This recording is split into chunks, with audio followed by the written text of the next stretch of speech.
Welcome to today's webinar, Employee Layoffs and Employer Relief.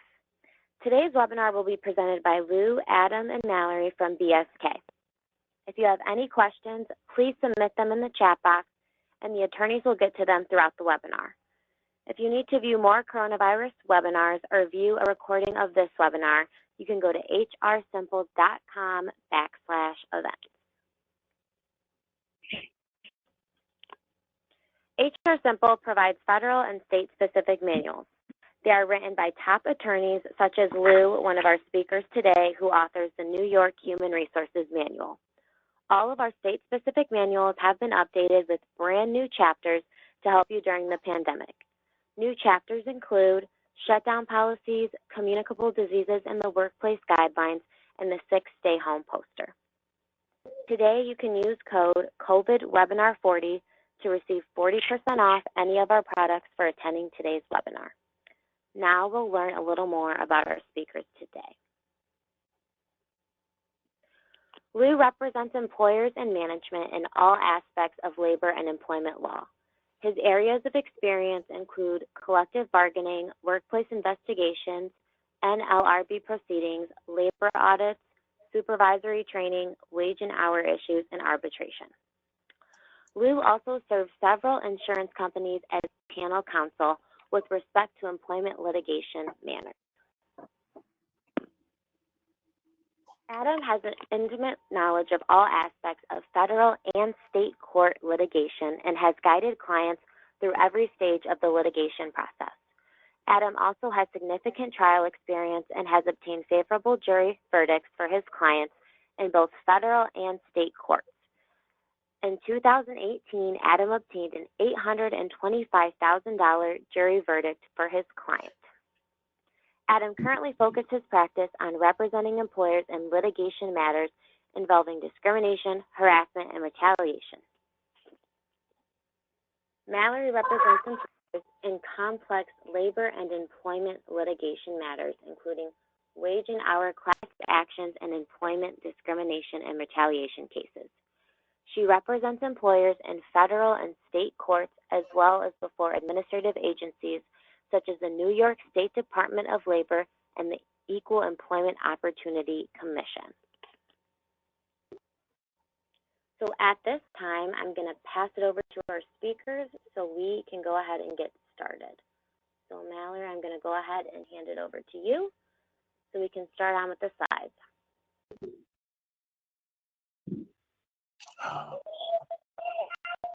Good afternoon, everyone.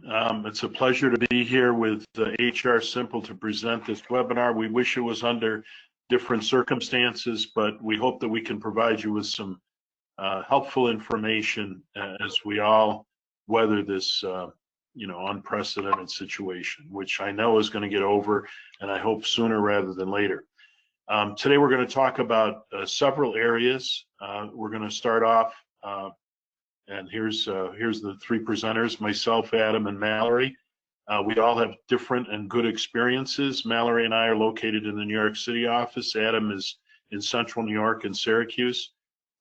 We're all three part of our 80-person labor and employment law department of Bonchenik and King. And we've been dealing with this situation on a daily and weekly basis since it started. Next slide. So we're going to cover protecting against claims of discrimination, the new and expanded leave laws. Adam's going to cover that for you. I'm going to do the WARN Act. Mallory's our unemployment insurance expert. And we're also going to talk about tips for managing a remote workforce, which I'm sure you've all been dealing with. Next one, Mallory. So in terms of avoiding employment discrimination claims, we've all got to remember, even though it's hard, we got to remember that all the employment discrimination rules still apply. We've got to remember that with the job actions that are occurring out there, with people being laid off, different things happening to them, and with this market unprecedented in terms of unemployment, 36 million or so unemployment insurance claims, it's a tight market. So people that lose their jobs, we have to assume many of them are going to be turning to some relief or remedy to try to rectify that situation. And there are, I know firsthand, There are a number of plaintiffs' lawyers out there that are looking to file class actions. We've been involved in about 10 different ones in the last 2 weeks. That is going to be a relentless pursuit, especially as the courts reopen. So we have to be careful. One of the things that's important is making sure our managers and supervisors are educated to the extent we can educate our workforce as well. There's a great deal of guidance from the EOC, OSHA, New York State Human Rights Division, and the New York City Human Rights Commission in terms of how we deal with people that have tested positive or may be high risks, or people that are exposed to other people in their family that may have the virus or been exposed to the virus. Those treatments, how they treat those people, how they interact with people will be important, and there's no relaxation on the harassment or discrimination rules. Also, the whistleblower claims are with the new statutes that Adam's going to talk to you about, the possible retaliation against people that are in good faith or even mistaken faith or even in bad faith, claiming that they're being exposed to dangerous conditions. People that we've run into a number of people that would rather not be working and so feel they shouldn't be forced to work, have reported to the Attorney General's office that operations aren't essential or they're not necessary and they're being forced to work against their will under a threat of losing their job and so on. So we want to be careful with those. Retaliation claims are a special breed, especially in this climate where people are very sympathetic and will be very sympathetic to people that have concerns and are worried about being exposed to the virus. The idea of reasonable accommodations we'll talk about in a few minutes. I think there should be heightened awareness in this climate of making accommodations to people if we have that opportunity. And of course, documenting objective basis for employees returning to work or refusing to work or whatever the issues are. Mallory? The New York City Human Rights Law specifically provides that harassment and discrimination on the basis of race, national origin, age, and disability, including having the virus or some other serious illness, is illegal. And that's really the standard that we can use and you can assume is in place under the New York Human Rights Law, the State Human Rights Law, as well as Title VII and all the other discrimination statutes. We just can't, there's no relaxation because the virus is going on. Next slide. On the New York State Division of Human Rights fact sheet that's on their website, you'll see that it specifically informs employees that they can't be fired, sent home, or told not to come in because they think they've been exposed to the virus based solely on their race, national origin, or disability. They can't be terminated. They can't be terminated or prevented from working based on speculation that there may be a possible exposure. Next slide, Mallory. The complications, I think, in this area come from some of the lack of information and science we have on what the actual dangers are. The generally accepted knowledge at this point is that certain employees have medical conditions or may have medical conditions that place them at higher risk for severe illness. So you're gonna run into, or we've been seeing people run in very regularly, to a refusal to work, for example. I don't want to, maybe somebody's been home working remotely, or maybe somebody's not been working at all. And now we're getting close to reopening and returning to work, which is going to be the subject of our part 2 of this webinar series. They now have been asked to come in or to start working on site for some portion of their shift or their entire shift, and they've been concerned and want to refuse to work. What protections do they have? Well, under the National Labor Relations Act, whether it's a unionized location or not a unionized location, if an employee or 2 or more employees have a reasonable good faith belief that the situation, the circumstances under which they're being asked to work present a danger to them, a direct threat of danger, of physical injury, including a direct danger of catching the virus, they may be protected in their refusal. OSHA has a similar standard, which also requires a general good faith belief. We, on all of these, I would say any refusal to work from an employee is going to be fact specific. We need to look at those facts. What is the nature of the job that they work? We want to analyze it as a reasonable accommodation issue, which is going to involve us engaging in an interactive process with the employee. Under the New York City statute, if you have operations in New York City, it's even worse. It's a more relaxed standard, a higher standard for the employer, relaxed standard for the employee. But the term is a concerned dialogue. We're going to engage in a concerned dialogue. Under federal law and state law, we're going to engage in the interactive process. And what does that mean? Well, we're going to treat each situation on an independent basis, fact specific, no one size fits all. We're going to ask what the nature of the concern is. We're going to ask what is the nature of if there's a medical issue, what is that medical issue? Is a doctor concerned or healthcare provider that you may be at higher risk due to certain illnesses or age? What is being requested? How dangerous is the job? What steps are being taken to protect the employee? How critical is the job? Is there an undue hardship created by the fact that we won't have this employee working? My experience has been that there's probably been a 15 to 25%, except for jobs like Amazon and some of those things, and healthcare, as well as food providers such as supermarkets and so on. Most jobs, there's been some flexibility in terms of the production requirements. So if we've had 15 to 20% less work, we can accommodate people. What does that mean? Maybe it's certain issues at work. Maybe it's places where they might work where they're not exposed to co-employees. Maybe it's different shifts. Maybe it's reduced work hours. Maybe, obviously, it could be working from home. If none of those are possible and you can't figure out a situation, maybe the end of the day is to give them a leave of absence, which can be a reasonable accommodation. You don't have to pay them for that accommodation. Doesn't have to be a paid leave. I would go easy with these. We've had refusals to work from every category of employee: elderly, somebody with diabetes, heart problems, pregnant employees. I would address those on a case-by-case basis. And what we don't want is to have the right answer that'll be proven in a lawsuit to be the right answer. You want to try to work through those accommodations. I don't want to be, if I don't have to be, involved in the termination of a pregnant employee in this climate and have to face that issue in front of a jury or a judge or a human rights investigator. Mallory?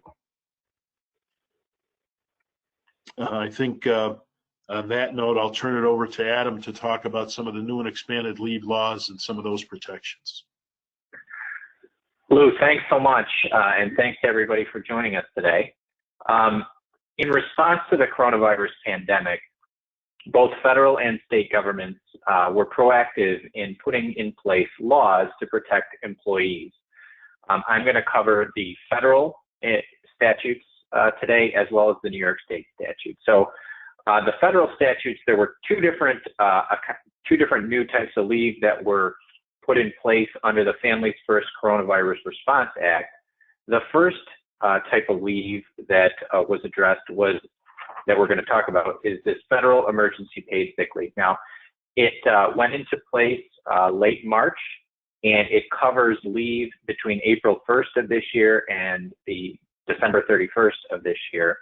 We've had a couple of months now to address issues, and so has the Department of Labor. So we have a good idea of how these requirements are working practically with employers and employees. So first of all, the federal emergency paid sick leave covers private sector employers with fewer than 500 employees and public sector employers with one or more employees.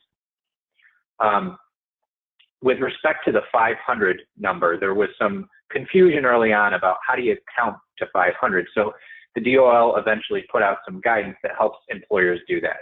The 500 is going to include all full-time and part-time employees. It will include employees that are on leave. It will include joint employees if you are an employer and you have joint employees with another employer.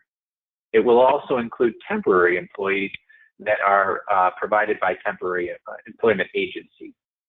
It is not going to include independent contractors, and that's been made clear now. Now, if you're a corporation, all employees of a corporation are counted towards the 500, even if they are in a different establishment or division. If you are a corporation or a company that owns a part of another company, and you're two separate entities, the guidance says that the general rule is that two separate businesses are two separate employers, unless they meet the integrated employer test under the Family Medical Leave Act. So if there's if you have a subsidiary, for example, you may want to do some analysis to determine whether or not you as the parent are an integrated employer with that subsidiary.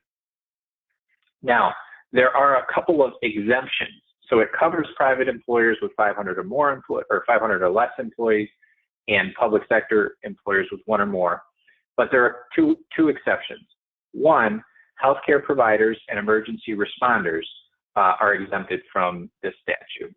And two, if you're an employer that has fewer than 50 employees, there's a potential exemption for you as well as a small employer. Next slide, please.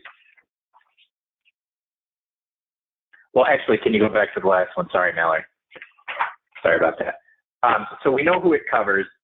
We also know what benefits the statute provides. It provides paid sick leave when an employee is unable to either work or telework. And I want to stop there to make a point. If an employee can telework and perform their work at home, then they are not entitled to receive this leave. And that's something that the Department of Labor cleared up. It was unclear in the beginning if somebody could work from home, would they be entitled to this leave? Now we know that they are not. So once we know what is covered, the statute lays out 6 categories of justifications for employees to receive these benefits. And they're really broken out into 2 categories. The first is category 1 through 3. And these are justifications based upon the employee, him or herself, issues affecting them.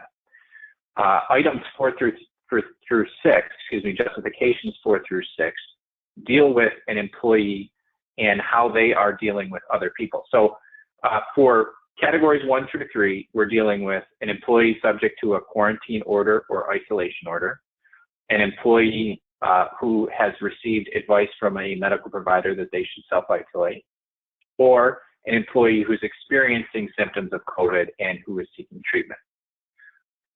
You can switch now, Mallory. Sorry about that. 4 through 6, these categories deal with an employee's relation to others. So for example, number 4, the employee is caring for an individual who is subject to a governmental quarantine or isolation order, or healthcare provider recommendation. So this could be a child, this could be some other dependent. The 5th category is the category that we see the most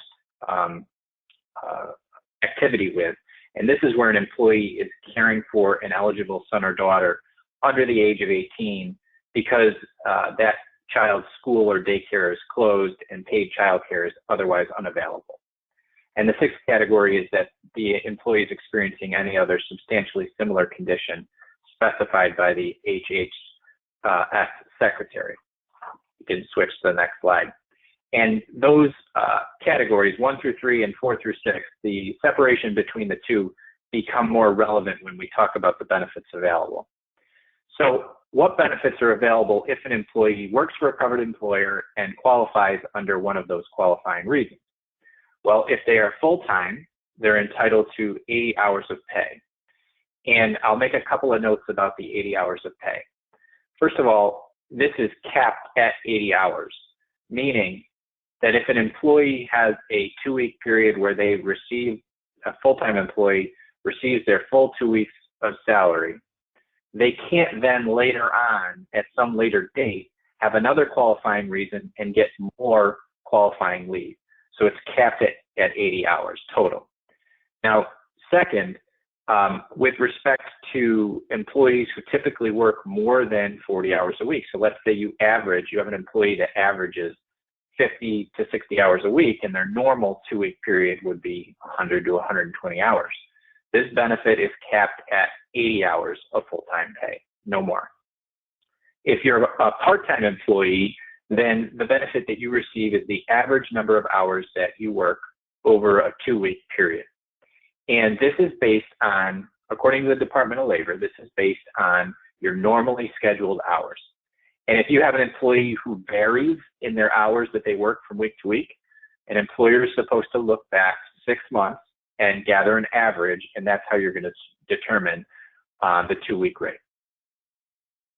Now, the amount of pay that an employee receives under this emergency paid sick leave is the highest of their regular rate of pay, the federal minimum wage, or the state local minimum wage. Now, I should say for categories 1 through 3, it's capped at $511 per day or $5,110 total. So if your employee is taking leave under this act, under categories 1 through 3 that deal with them personally, then they get their full rate up to a maximum of $511 per day for a total of approximately $5,100. If your employee is taking leave under categories 4 through 6, then they only get 2/3 of their regular rate of pay, capped at $200 per week, or a total of $2,000. So that's something to keep in mind. The rate and the amount of pay will vary based on the justification for the leave. Next slide, please, Matt. Now, a couple of other notes about this federal emergency paid sick leave. First of all, employees are immediately eligible. This is a little different than with the emergency FMLA leave that I'm going to talk about in just a minute. That leave requires an employee to have been employed by the employer for 30 days before they become eligible. This emergency paid sick leave is available immediately. In addition, employers cannot require the use of this other paid time off, or excuse me, they can't require the use of other PTO beforehand. However, an employer must allow an employee to use PTO if they want to. Next, an employer cannot require employees to find replacements. There is also a notice posting obligation. The Department of Labor has on its website this poster that needs to be posted conspicuously at your place of business. A lot of employers were asking, we have employees who are working primarily remote. How do we get this out? And the Department of Labor answered that by saying that you can email it, provide it on some other company intranet, but you have to get it to employees in some way. Now, the last note on this particular leave, and it's going to apply to the emergency FMLA leave as well, is that you're going to be entitled to quarterly tax payments to offset tax credits, to offset employer payments. And the information that employer needs to gather, this has been a subject of some dispute. If you follow the Department of Labor guidance, you know that they have answered the documentation question no less than 10 different ways, and they've changed their responses 10 different times. I think they've settled on what documentation employers need, and here's what they need. You need to have the name of the employee, the date of the leave, the reason for the leave, a statement that the employee can't work because of that reason, and then based on the specific category, additional documentation. So if the employee can't work because of a governmental order, you got to know who the governmental department or agency is that issued the order. If it's based on a physician recommendation or a healthcare provider recommendation, you need to know the name of the provider. If it's based on a lack of childcare, then you need to know the name of the child, the name of the daycare or place where the child would have gone, and a statement that no other suitable childcare is available. Next slide, please. I also want to talk about, so we talked about the emergency paid leave under the FFCRA.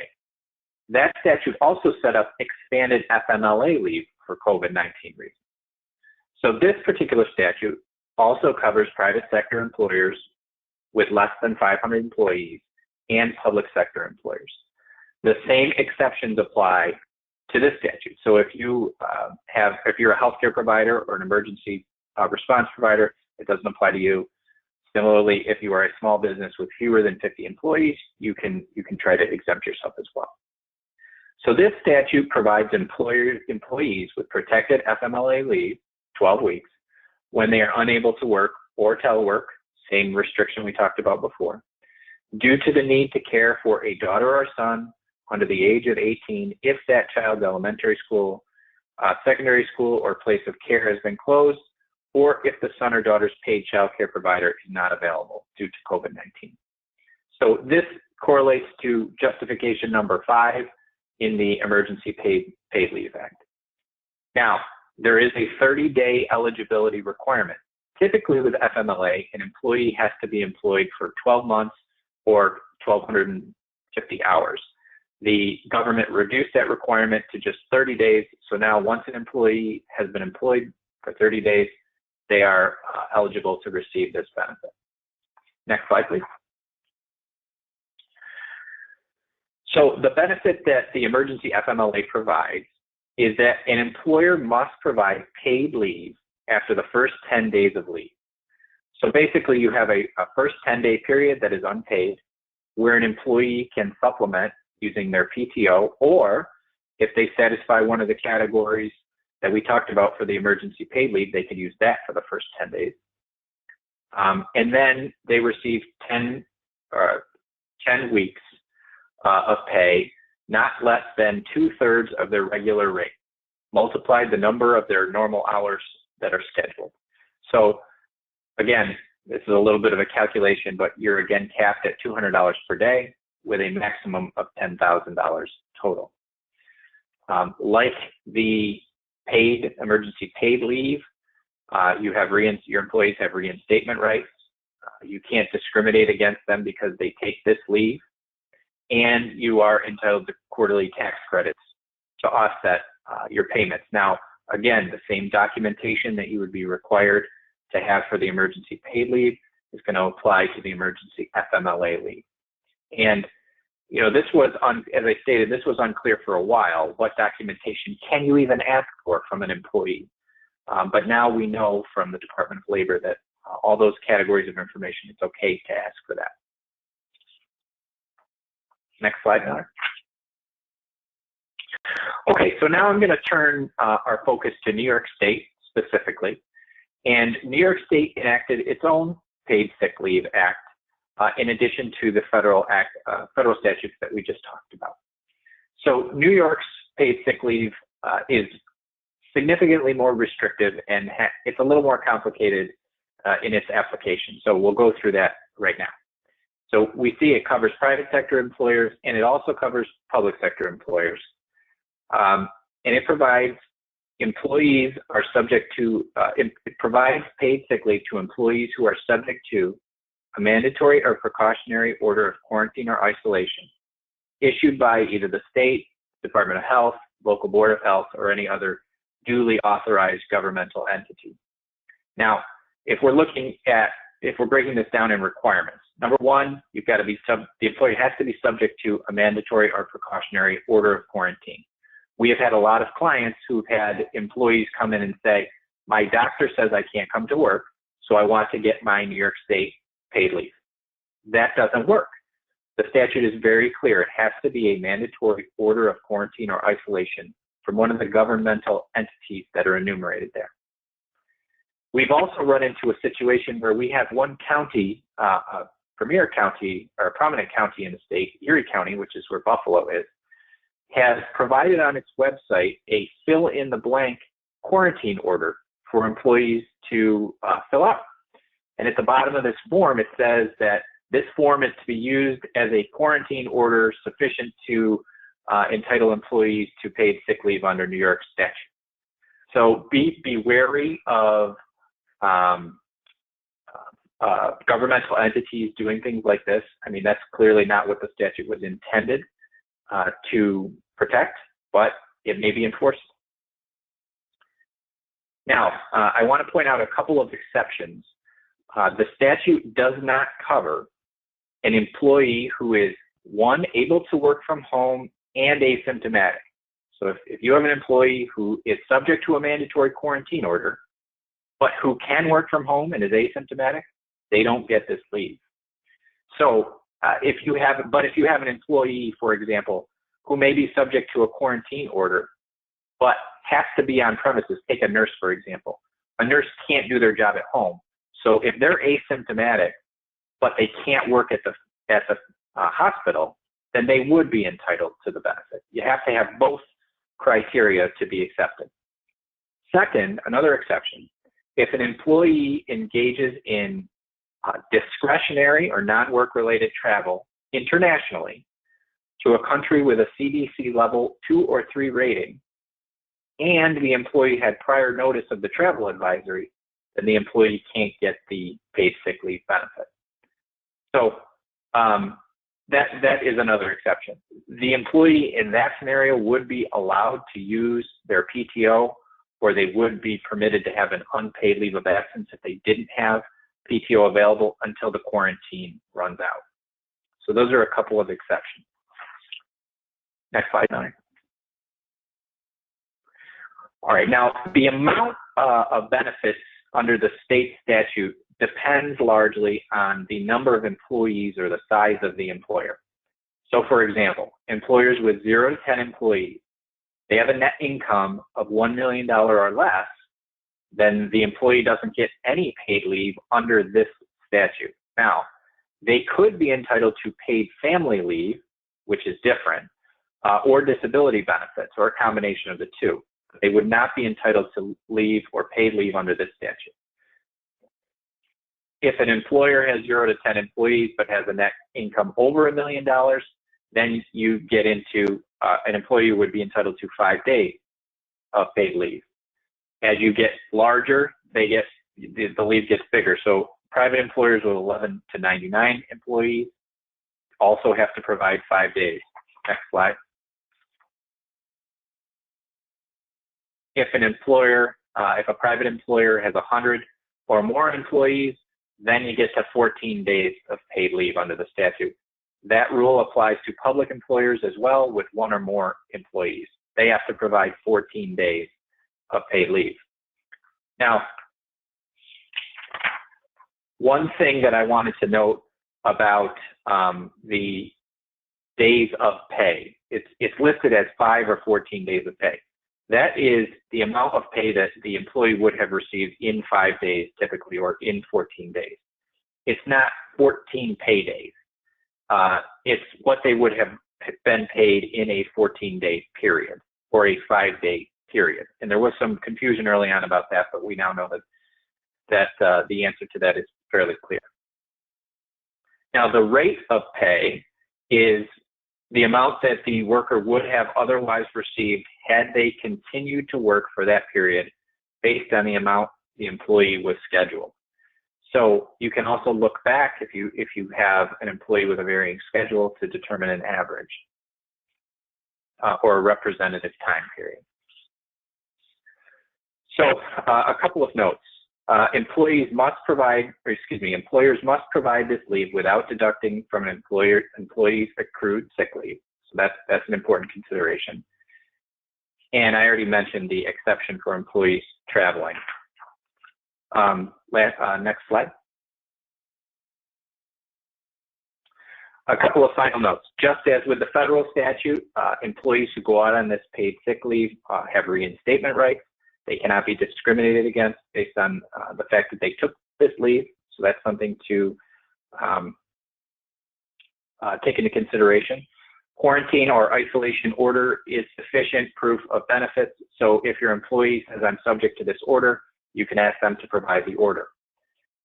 Now, I also listed this exception and a couple of other notes.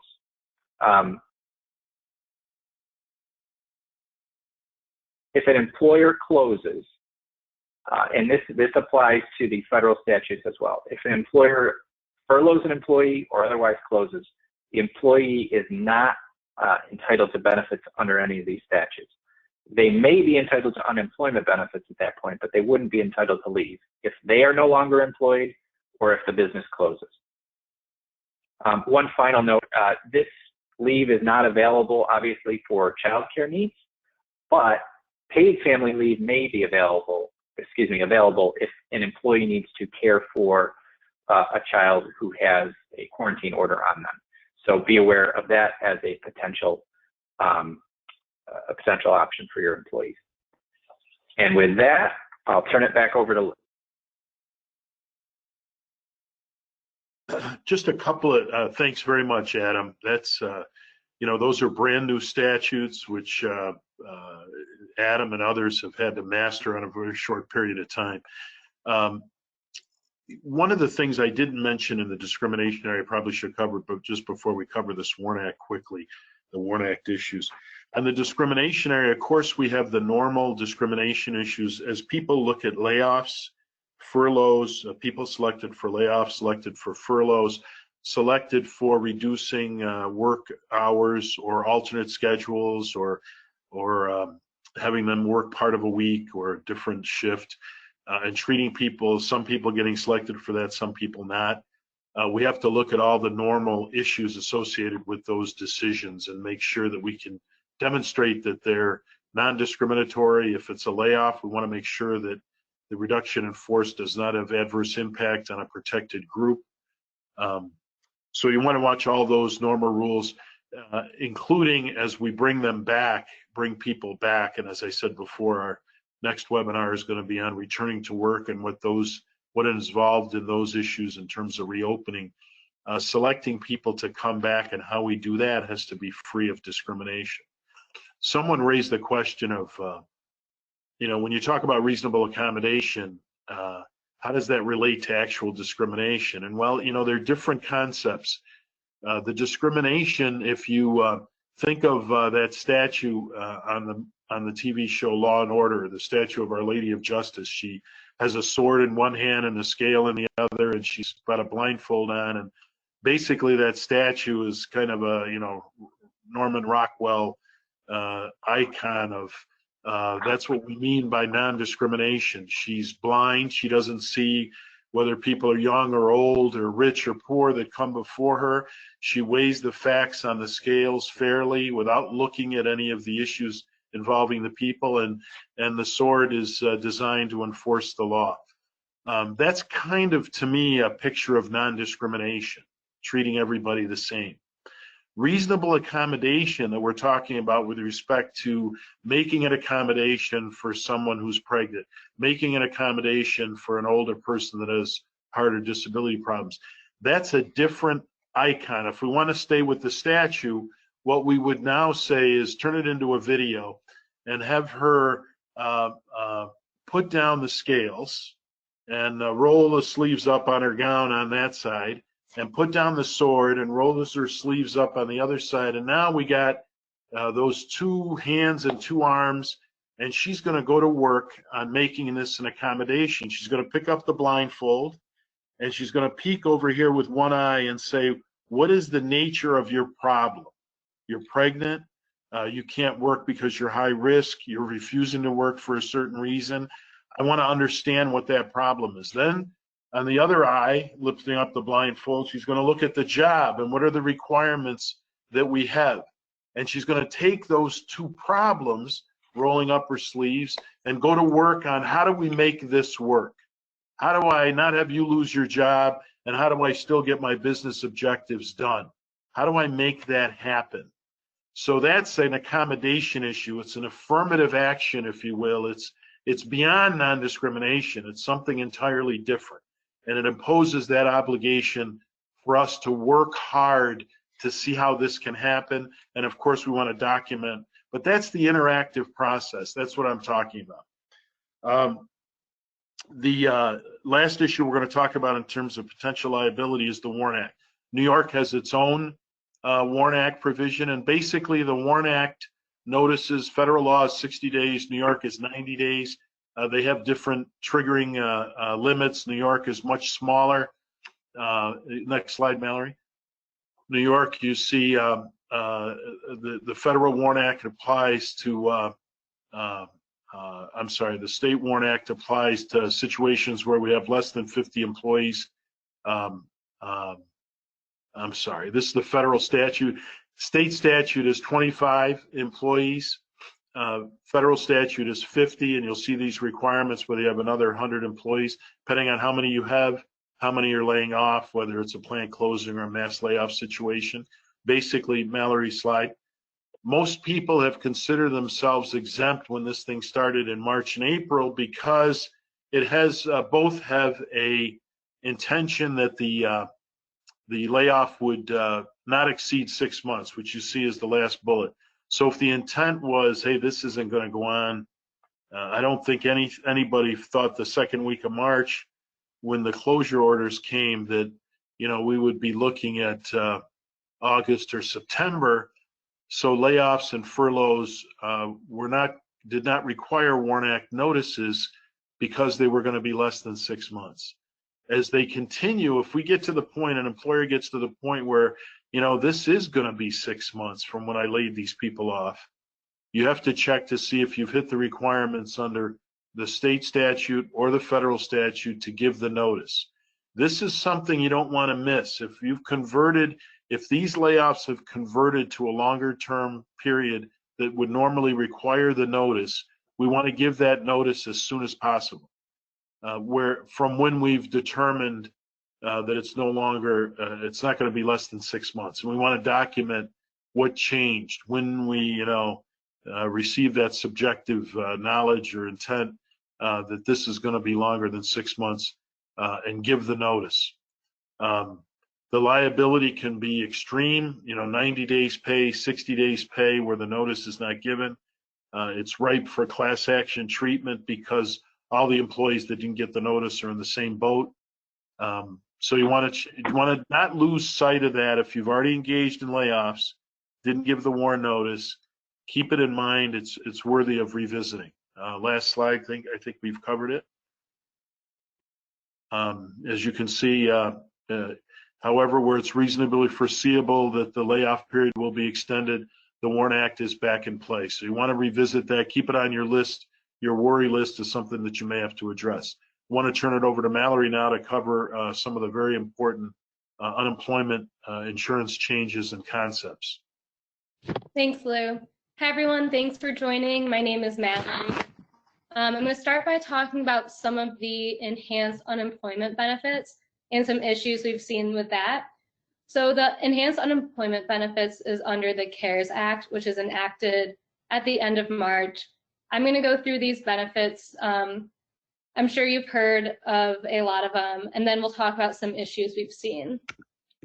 So first, the additional $600 per week. Individuals who are eligible to receive unemployment are eligible to receive an additional $600 per week. This is available through July 26, 2020 in New York, and it is fully reimbursed by the federal government. Employees don't need to apply separately for this federal benefit.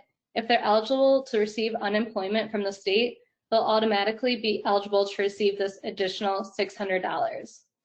I know one question we've gotten a lot about this $600 benefit is whether it applies to people who receive partial unemployment benefits. We had a lot of questions about this, if they would receive the full $600, maybe some amount, prorated amount of that. We do know now the Department of Labor published guidance fairly recently about this. Individuals who receive partial unemployment are eligible to receive the full $600. The guidance specifically states that if an individual is eligible to receive at least $1 of underlying state benefit, then they should receive that full additional $600. Another benefit we've seen increasing unemployment benefits is extended time to receive benefits. In New York, typically it's 26 weeks where you can receive unemployment, but the CARES Act extended this for an additional 13 weeks for up to 39 weeks total. And this applies to employees who are unemployed, partially unemployed, and unable to work due to a COVID-19 qualifying reason. I'm going to get into this in a minute about what these reasons are.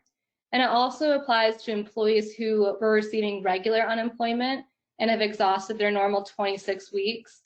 And this extended time to receive benefits is available through the end of, almost the end of the year, through December 27, 2020 in New York. Another benefit is that New York has waived its 7-day waiting requirement. So typically, before receiving unemployment benefits, individuals have to wait a week before collecting. This has been waived during this COVID-19 time.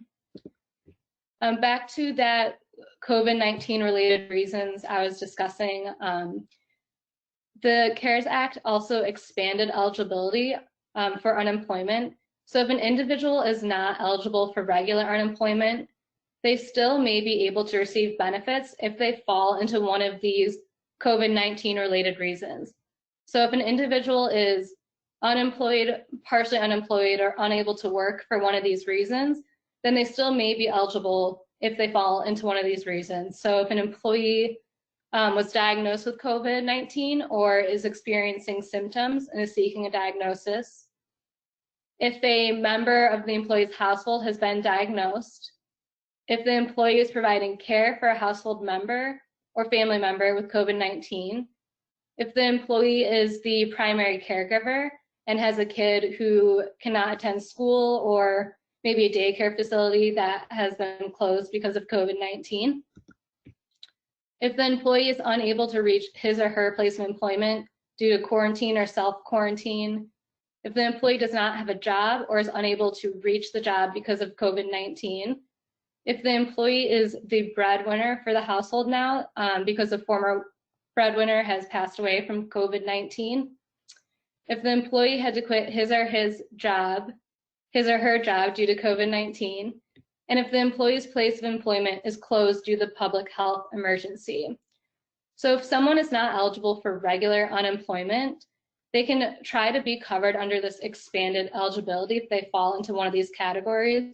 Individuals have to self-certify each week that they fall into one of these listed COVID-19 related reasons to be eligible to receive benefits. So individuals who are self-employed or who are independent contractors, they typically don't qualify for regular unemployment, but importantly, they would qualify for unemployment now under this expanded definition if they fall into one of these reasons. Additionally, there is an amount of wages and work history that individuals have to work to be eligible under regular unemployment. This is not the case for the expanded definition. So if an individual does not have sufficient work history, or if an individual has not earned sufficient wages to be eligible for regular unemployment, they can also try to receive coverage under this expanded eligibility if they fall into one of these COVID-19 reasons.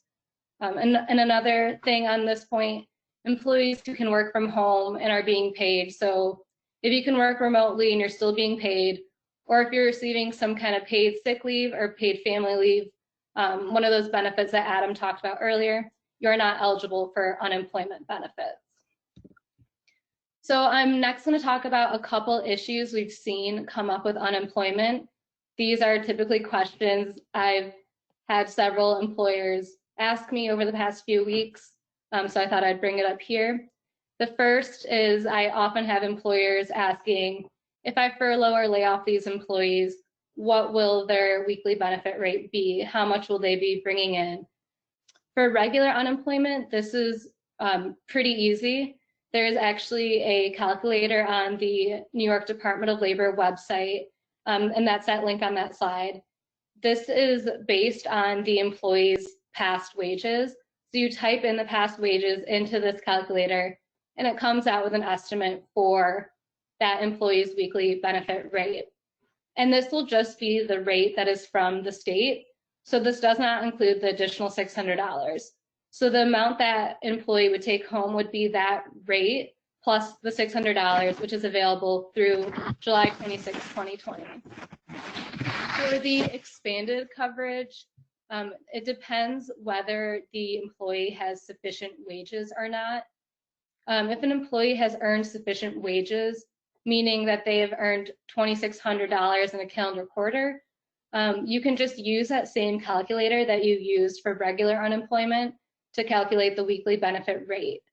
For insufficient wages or no wages, this is a little trickier.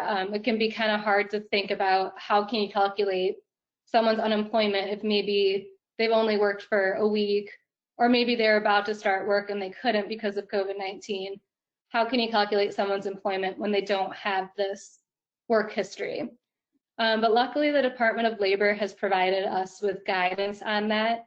There's a minimum amount that employees must receive, and this is 50% of the state's average weekly payment of regular compensation. And luckily, this is a number that's given to us by the Department of Labor, so we don't have to worry about trying to figure it out. So for New York, this is $178 per week for January 1 through March 31, 2020, and $182 for April 1 through June 30, 2020. And again, this is just the weekly benefit rate. It does not include the additional $600. So employees will receive that 178 or 182, plus they should be getting that additional $600. The next issue I want to talk about is employees not wanting to return to work. We're starting, luckily, to see more businesses opening up.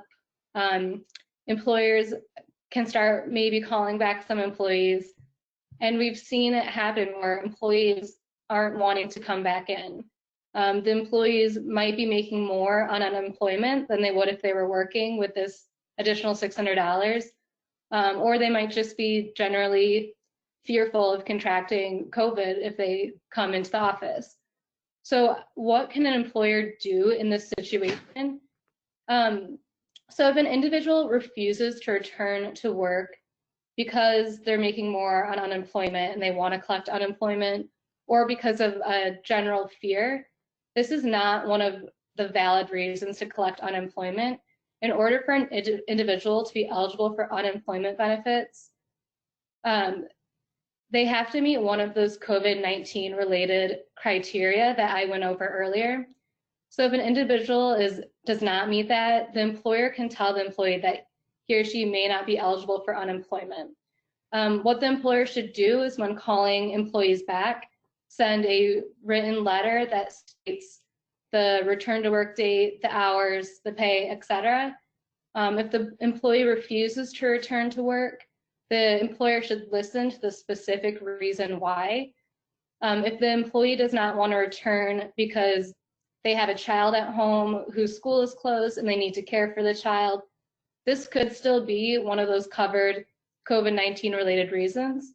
But if the reason that the employee does not want to come back is because of fear of contracting COVID or just wanting to stay on unemployment, those reasons are not covered, and the employer can tell the employee that he or she may not be eligible for unemployment anymore. Another issue I want to talk about is part-time employees and alternating work weeks.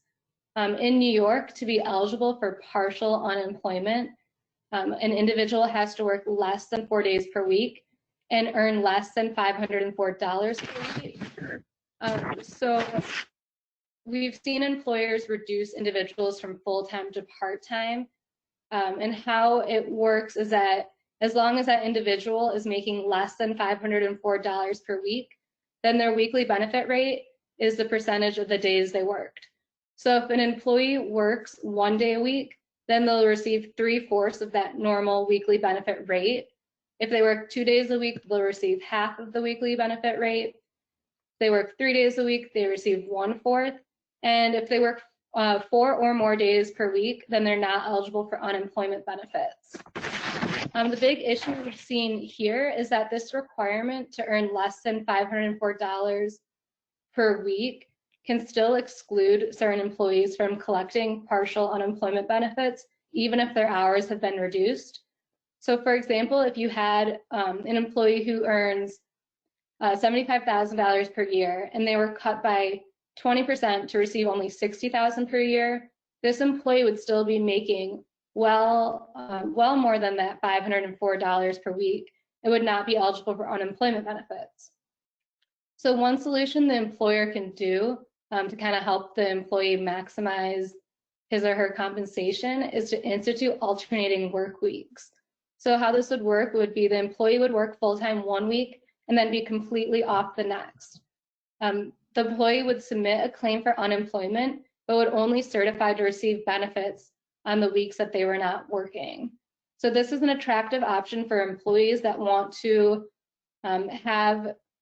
they don't need employees full time, but they also want to help their employees maximize their compensation. The last issue with unemployment that I want to talk about is shared work programs. Sometimes it's called short-term compensation. It is a layoff aversion program that reduces the hours and wages for a group of employees. And how this works is that the employer submits a plan to New York's unemployment division. It's required that the plan reduce hours and corresponding wages by 20 to 60%. And this plan can also be used to bring back furloughed employees. So as employers start to reopen, shared work program is something to also consider. There is 100% federal reimbursement of shared work program costs at this time through the end of the year. And how the shared work program works, it's, I think, easiest to just show an example. If employees earn $400 per week, typically, and if they were totally unemployed, they would receive $200 per week in unemployment benefits. If instead the employer decides to implement a shared work program that reduces hours and wages by 20%, then the employees would receive $360, which would be $320 from the employer, 20% off of that $400, and then $40 in that shared work program benefit, which is 20% of the weekly benefit rate they would have received if they were totally unemployed. And then also with the shared work program, these employees are also entitled to that additional $600. So employees will receive that $600 on top of that $360. So it is a really helpful benefit for employees right now. The last topic we're going to talk about is tips for managing a remote workforce. So usually remote work has kind of been the exception. Employers might have a few employees who are remote, but typically not too many. Now it seems to be the norm. Employers had to quickly shift from managing a remote workforce and did not have a lot of time to think about how this would work and to implement policies in place. There are some legal requirements and best practices to consider with managing a remote workforce. I've listed them on the slide here. I'm going to go through them one by one. So wage and hour compliance. The Fair Labor Standards Act is still in effect, even though we're all remote right now. It is a little bit harder to think about how to apply this to remote employees. And this is especially true with non-exempt or hourly employees. So these employees must be paid at least minimum wage for all the hours they worked, and they must be paid time and a half for overtime, even if the overtime was unauthorized. The Fair Labor Standards Act also requires accurate records of all hours worked and wages pay. And this can be harder to track when employees work from home. So employers should communicate with their employees what activities constitute work time and instruct their employees to record all of their time. Under the Fair Labor Standards Act regulations, if the employer has a reasonable belief that a non-exempt employee is performing work, you must count that time as hours worked and compensate the employee appropriately. So even if overtime is unauthorized, you can discipline that employee, but you can't refuse to pay the overtime earned. For meal periods, this is not required under the Fair Labor Standards Act, but it is required under New York law. Employers should make sure that employees are taking their legally required work breaks, even though they're working remotely. During this meal period, employees should be completely relieved of all their duties. And again, as with overtime, if you have reason to believe that the employee has worked through their meal period, you can discipline that employee, but you cannot refuse to pay them for that time worked. Employee safety and workers' compensation. So even though employees are working from home, it's still important to maintain a safe working environment. Employers should instruct employees to designate a space for work and to maintain that space in a safe condition. Additionally, if an employee is injured, the employee should be instructed to report that injury to the employer immediately. Even though employees are working remote, workers' compensation laws may still be in play.